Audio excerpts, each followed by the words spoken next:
जम्मू कश्मीर और हरियाणा के चुनाव संपन्न हो चुके हैं, जिसके बाद अब 8 अक्टूबर पर सबकी नजरें टिकी हैं, क्योंकि उसी दिन नतीजे आने वाले हैं और 8 अक्टूबर को तस्वीर साफ हो जाएगी कि सरकार कौन बनाएगा। लेकिन जैसे ही हरियाणा में चुनाव संपन्न हुए तो उसके बाद एग्जिट पोल आने शुरू हो गए हैं और एग्जिट पोल बेहद दिलचस्प हैं।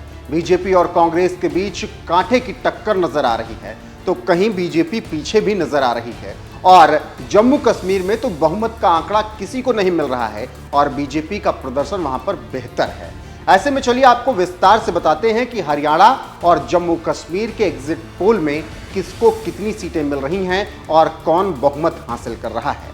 सबसे पहले जम्मू कश्मीर की बात कर लेते हैं। जम्मू कश्मीर में 90 विधानसभा सीटें हैं, जहां पर बहुमत का आंकड़ा 46 है।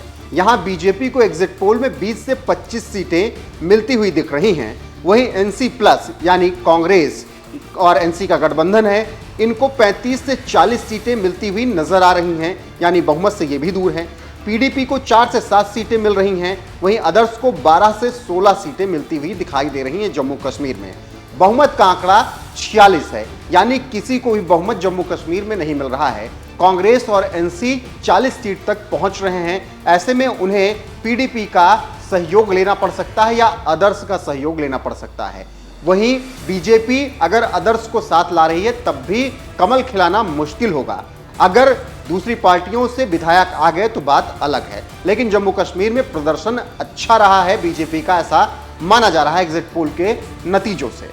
वहीं बात कर लें हरियाणा की, जहां पर अभी तक बीजेपी की सरकार थी, वहां पर बीजेपी का सफाया होते हुए नजर आ रहा है, क्योंकि बहुमत का आंकड़ा पार करते हुए दिख रही है कांग्रेस और निश्चित तौर पर राहुल गांधी का जादू हरियाणा में चलता हुआ नजर आ रहा है। आपको बता दें कि हरियाणा में भी 90 विधानसभा सीटें हैं, जहां बीजेपी को 19 से 29 सीटें सिर्फ मिल रही हैं।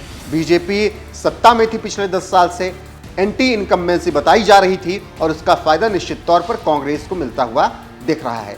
कांग्रेस 44 से 54 सीटें हरियाणा में जीतते हुए एग्जिट पोल में नजर आ रही है और आईएनएलडी को 1 से 5 सीट मिल रही है, जबकि जेजेपी जो कि बीजेपी के साथ गठबंधन में थी पिछली सरकार में, उसे 0 से 1 सीट मिल सकती है और अदर्स को 4 से 9 सीट मिल सकती है। यानी कांग्रेस जिसे 54 सीट मिलती हुई नजर आ रही है एग्जिट पोल में, वो हरियाणा में बहुमत के साथ सरकार बनाती हुई दिख रही है, क्योंकि बहुमत का आंकड़ा 46 है और आंकड़े से कहीं ज्यादा, लगभग 9-10 सीट ज्यादा कांग्रेस जीत रही है। तो इससे आप समझ सकते हैं कि चुनाव खत्म हुए और उसके बाद जो एग्जिट पोल के नतीजे आए हैं उसमें राहुल गांधी का जादू चलता हुआ दिख रहा है और बीजेपी का सफाया हरियाणा से हो रहा है। हालांकि जम्मू कश्मीर में उनका प्रदर्शन ठीक ठाक दिख रहा है।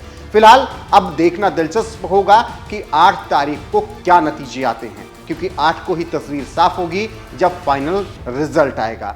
फिलहाल आपको क्या लग रहा है, दोनों राज्यों में कौन सरकार बना सकता है 8 तारीख को? कमेंट में अपनी राय जरूर बताइएगा। वीडियो को शेयर कीजिएगा, लाइक कीजिएगा, चैनल को सब्सक्राइब कीजिएगा और बने रहेगा हमारे साथ। नमस्कार।